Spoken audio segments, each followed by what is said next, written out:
Assalamualaikum warahmatullahi wabarakatuh. Saya Jihadul Akbar. Hari ini kita berkesempatan membahas kode etik konselor Indonesia. Pengertian Asosiasi Bimbingan dan Konseling Indonesia atau APKIN adalah suatu organisasi profesi yang beranggotakan guru bimbingan dan konseling atau konselor dengan kualifikasi pendidikan akademis strata 1 atau S1 dari program studi bimbingan dan konseling dan program pendidikan konselor atau PPK. Dasar kode etik profesi bimbingan dan konseling ada 5. Yang pertama, Pancasila dan Undang-Undang Dasar 1945. Yang kedua, Undang-Undang Nomor 20 Tahun 2003 tentang Sistem Pendidikan Nasional. Yang ketiga, Peraturan Pemerintahan Republik Indonesia Nomor 19 Tahun 2005 tentang Standar Nasional Pendidikan dan Pasal 28 ayat 1, 2, dan 3 tentang Standar Pendidikan dan Tenaga Kependidikan. Yang keempat, Peraturan Menteri Pendidikan Nasional Republik Indonesia Nomor 27 Tahun 2008 tentang Standar Kualifikasi Akademi dan Kompetensi Konselor.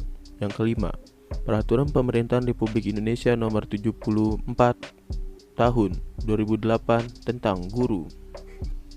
Selanjutnya, kompetensi. Kompetensi ada 4. Yang pertama, memahami secara mendalam konseling yang hendak dilayani.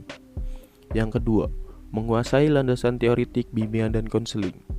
Yang ketiga, menyelenggarakan bimbingan dan konseling yang memandirikan. Yang keempat, mengembangkan pribadi dan profesionalitas secara berkelanjutan. Selanjutnya ada kegiatan profesional konselor.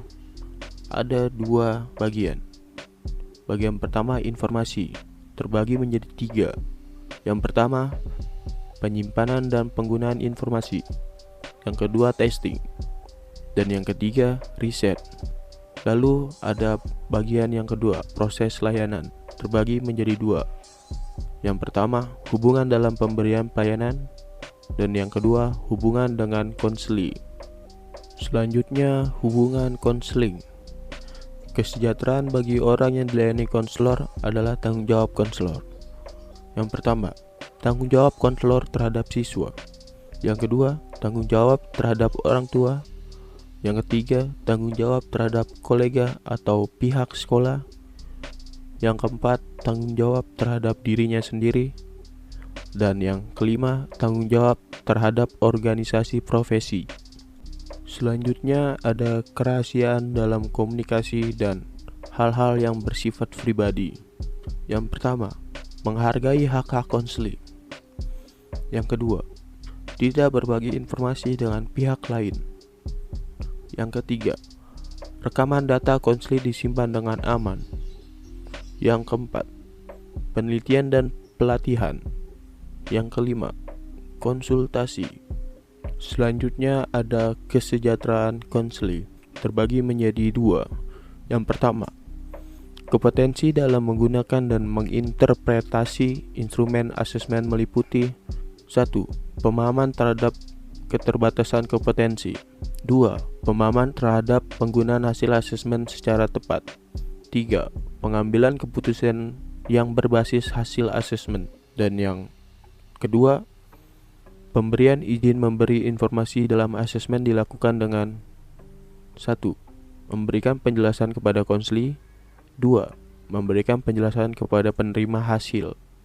Pelanggaran terhadap kode etik terbagi menjadi 3. Yang pertama, terhadap konseli atau klien.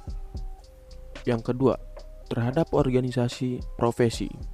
Dan yang ketiga, terhadap rekan sejawat dan profesi lain yang terkait.